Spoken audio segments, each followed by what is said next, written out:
z Umschlagplatz Żydzi są pędzeni na bocznicę, która jest kilkaset metrów obok.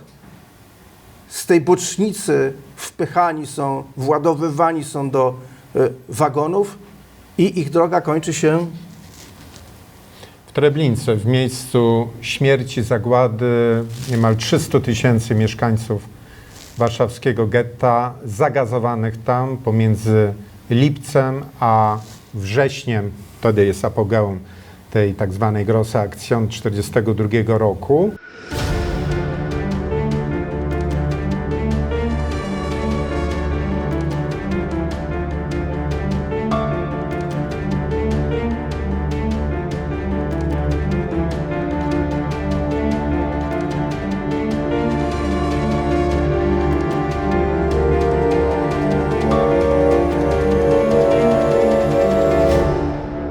Szesnasty dzień krwawego wysiedlenia Żydów z getta warszawskiego. Godzina 12 w południe.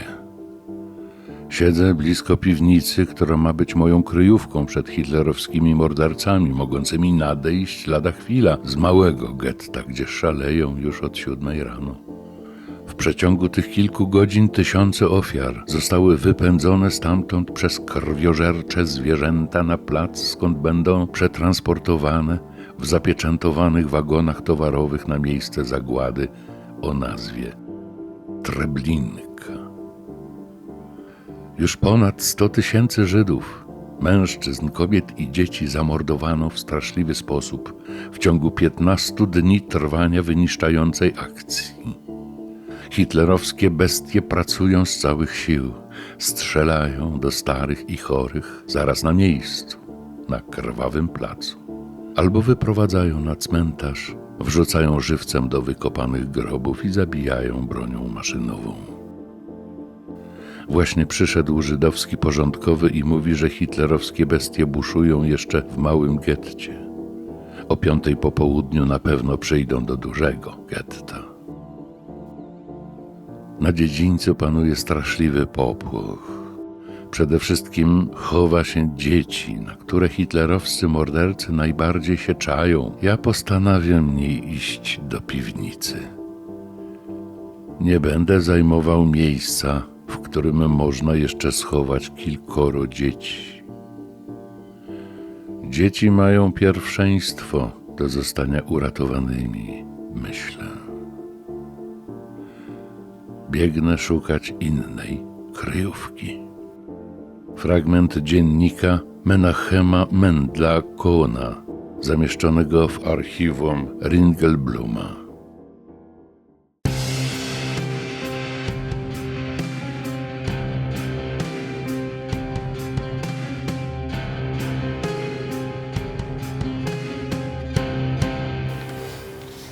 Niemcy uwielbiali eufemizmy. W odniesieniu do tego, co działo się w getcie warszawskim w 1942 roku, mówili Grosse Aktion, wielka akcja. Wielka? Pod jakim względem wielka? że w tak krótkim czasie wymordowano tak wielką liczbę ludności, no bo to trzeba liczyć, że w trakcie tej akcji wymordowano prawie 300 000 osób w ciągu lipiec, sierpień, wrzesień, w ciągu 3 miesięcy. To jest ta wielkość, na tym polega, ale no może powiedzmy jedną rzecz. Historycy zajmujący się zagładą odnoszą się do tego stwierdzenia, do tego sformułowania właśnie wielka akcja negatywnie. Staramy się o tym nie mówić, staramy się nie używać tych eufemizmów, bo one służą nieprawdzie. Służą temu, żeby ukryć tę wielką zbrodnię. Właściwie powinniśmy mówić o zagładzie warszawskich Żydów, czy akcji zagłady warszawskich Żydów, tym apogeum tej akcji. Ale z drugiej strony przecież jeżeli mówimy o zagładzie getta warszawskiego, to też używamy niemieckiego jednak eufemizmu.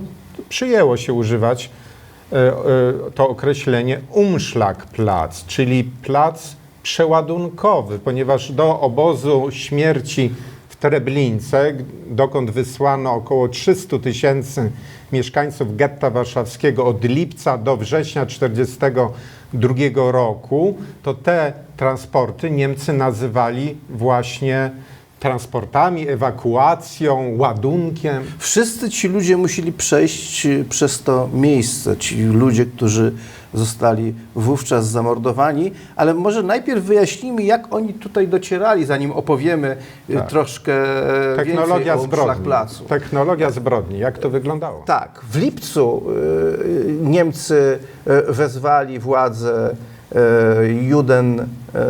czyli Judenrat i szefa Judenratu Czerniakowa, no właśnie do tego, żeby sami Żydzi zajęli się dostarczaniem tych ludzi na śmierć. Mówiono wtedy i też używano wtedy kolejnego eufemizmu. Chodziło o przesiedlenie na wschodzie i opowiadano o tym Żydom, że oni będą się tam mogli lepiej czuć, będą mieli pracę, będą mieli lepsze wyżywienie.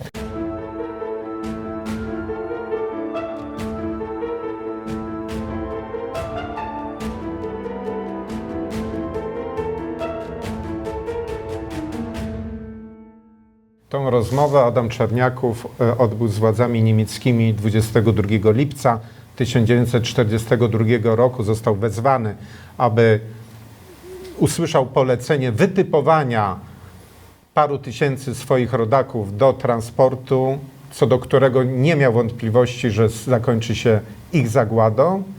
23 lipca 1942 roku te transporty ruszyły, ale już bez udziału Czerniakowa, bo on popełnił samobójstwo. Tak, bo jak sam napisał, nie chciał powodować, przyłożyć się do tego, żeby dzieci jego narodu, dzieci narodu żydowskiego posyłać na śmierć. No i na czym polegała ta technologia? No po prostu niemieckie komanda nadzorowały pracę policji żydowskiej, która kwartał po kwartale, ulica po ulicy wyciągała ludzi z domów, no i pędziła na Umschlagplatz.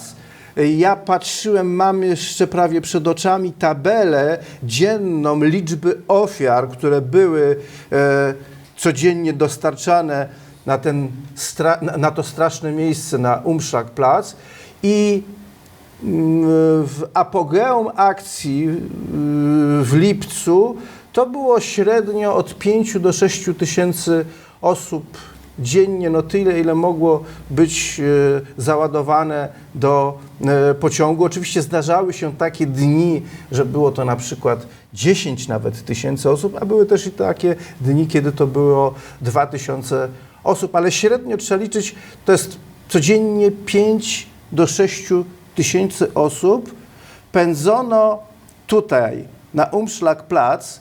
To jest też ważne, proszę Państwa, że te obydwa budynki się zachowały. To jest ulica Stawki, Umschlagplatz jest na ulicy Stawki. To jest teren już poza samym gettem. Granica getta jest tam gdzieś obok, no może 20-30 metrów dalej, w pobliżu ulicy Niskiej. I tu z jednej strony dzisiaj mamy po lewej stronie, dzisiaj to jest, i ten budynek się zachował, to jest budynek, w którym obecnie jest liceum ekonomiczne. I ten drugi budynek, ten taki budynek modernistyczny, gdzie stacjonowali żołnierze wówczas SS, też jest zachowany. Dlaczego o tym mówię? Bo z tego terytorium Warszawy, z terytorium getta, czy w pobliżu getta prawie nic nie zostało, bo to wszystko zostało zrównane z ziemią, tak jakby też chciano zatrzeć ślady zbrodni. No i stąd, bo nie wszyscy Żydzi byli tutaj na Umschlagplatzu, część spędzała ten czas oczekiwania w tym domu po lewej stronie, ale ponieważ niekiedy było to 10 000 osób, oni się nie potrafili, nie można było ich w domu tym zmieścić. Tu powiedzmy jedną rzecz, kiedy mówimy również o Umschlagplatzu, wtedy tam było szpital dziecięcy został przeniesiony. W tym momencie, w momencie wielkiej akcji likwidacyjnej był szpital dziecięcy, zgdzie Niemcy dokonali ogromnej, strasznej egzekucji zbrodni. na dzieciach. Mordowali po prostu chore dzieci. My mamy to zapisane we wspomnieniach lekarki, która przeżyła getto i przeżyła wojnę, Adine Blady Schweiger. Perfidia działania władz niemieckich także polegała na tym, że wprzągnięto w tą machinę zagłady samych Żydów, których potem też zlikwidowano. Mówimy tutaj o tak zwanej żydowskiej służbie porządkowej, czyli tak zwanej żydowskiej policji, która była oddelegowana do nadzorowania, no właśnie, mówiąc językiem niemieckiej terminologii, załadunku towaru na Umschlagplatz. I tam działy się straszliwe sceny w ludzkich sercach i umysłach, ponieważ no, były przypadki, że ci, których oddelegowano do tego przeprowadzania tego załadunku, ładowali być może swoich krewnych, bliższych czy dalszych. Znamy przypadek, no nie z Warszawy, ale z pobliskiego Otwocka, że no, doszło do takiej sytuacji, że jeden z funkcjonariuszy tej żydowskiej policji w getcie, Calek Perechodnik, no, był mimowolnym świadkiem załadunku do tych wagonów śmierci swojej żony i córki. Właściwie sam załadowywał.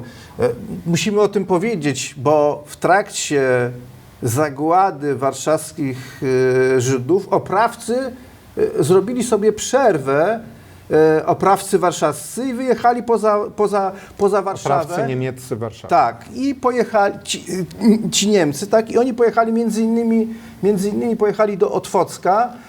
To było też jedno z największych get w dystrykcie warszawskim.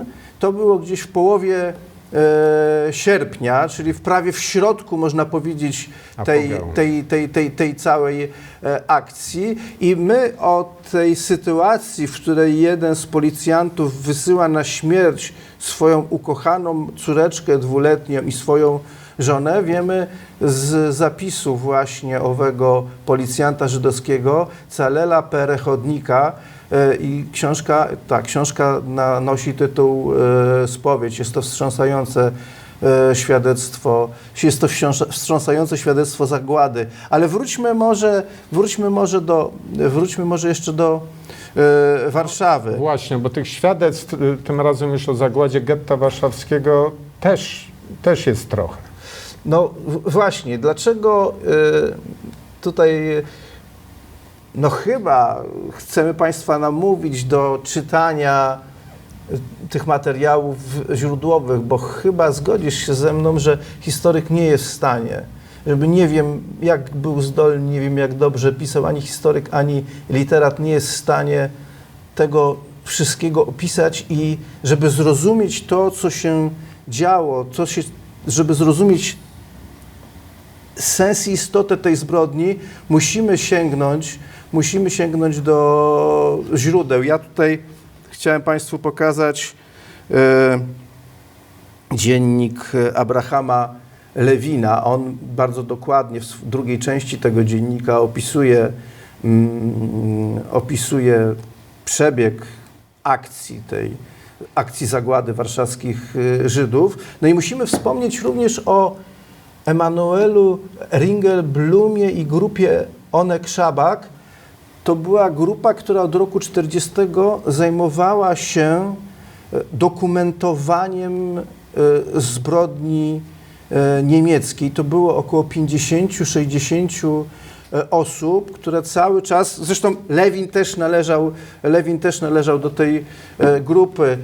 Bardzo Państwa zachęcamy do przeczytania. W serii Biblioteki Narodowej wyszła antologia tych dokumentów z archiwum Ringelbluma. To jest około 1000 stron, ale tam znajdują się te najważniejsze relacje naocznych świadków, którzy to przeżywali. bo historyk, no nikt nie jest w stanie oddać grozy tej rzeczywistości poza świadkami. Pełna zgoda, historia bez zerknięcia w źródła nie jest tak naprawdę poznawaniem rzeczywistego biegu dziejów. W tych źródłach, o których wspomniałeś przed chwilą, a także w innych, ale w tych przede wszystkim widać to, o czym my mówimy, także zamykając to z przyczyn ograniczenia czasowego w różnych liczbach i datach, te wydarzenia przez pryzmat konkretnych osób, przez trwogę, którą mieszkańcy kolejnych ulic getta przeżywali w momencie, kiedy wpadała tam policja, siły SS, kiedy kazano opuszczać mieszkania, kiedy dla niepoznaki też pozwalano zabrać rzeczy osobiste, kiedy nawet nęcono w pewnym momencie tych ludzi zwiększoną racją żywnościową, żeby ich zwabić do tego, co Niemcy właśnie przykrywali tym eufemizmem Umschlagplatz.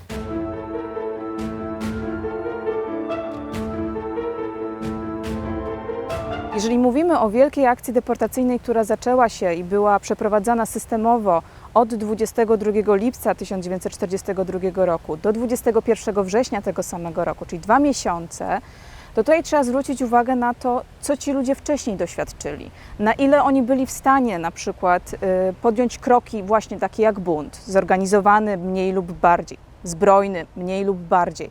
To są pytania, które dzisiaj badacze częściej sobie stawiają, w odróżnieniu od tego, co dawniej mówiono, kiedy ofiary wielkiej akcji deportacyjnej, czy ofiary w ogóle akcji Reinhardt były przedstawiane w bardzo bierny sposób. Mówiono o tych ludziach, że oni poszli niemalże dobrowolnie na śmierć, nie stawiając oporu. Dzisiaj dostrzegamy dużo bardziej zniuansowany obraz tych wydarzeń i to jest ważne, bo nie każdy mógł się buntować, nie każdy był w stanie na tamtym etapie po mniej więcej 2 latach życia w getcie, odciętym od świata, w głodzie, w ubóstwie, przemęczeniu wynikającym z pracy zarobkowej, ale też pracy przymusowej, w tej codziennej trosce o życie swoje i najbliższych, stawiać warunki.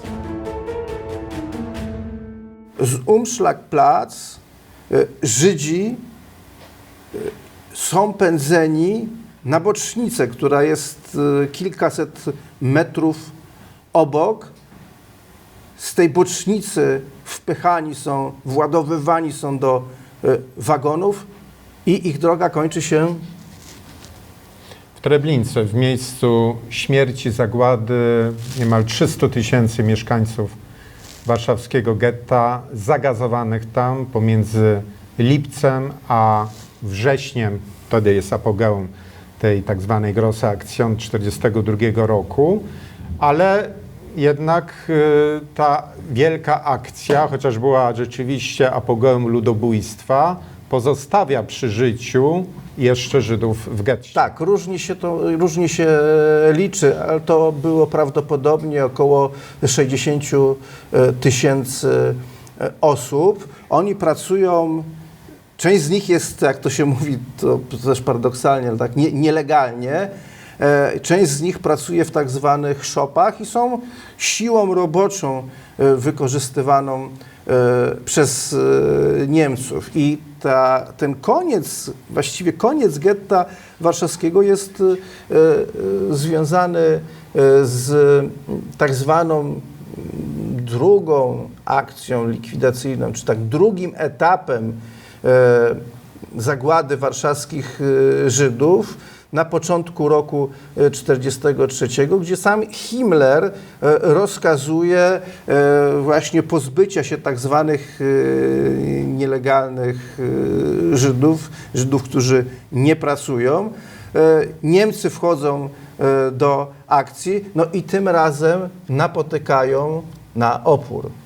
Tak, wielka akcja likwidacyjna to nie tylko ta orgia bestialstwa niemieckiego, ale to także karta heroicznego oporu, właściwie świadectwa, bo o oporze w sensie szans militarnych nie można tutaj mówić, pewnego świadectwa godności człowieka, który nie chce być traktowany tak właśnie, jak Niemcy chcieli zdegradować tych obywateli, przede wszystkim obywateli Rzeczypospolitej żydowskiego pochodzenia. Mówimy tutaj o powstaniu w getcie warszawskim.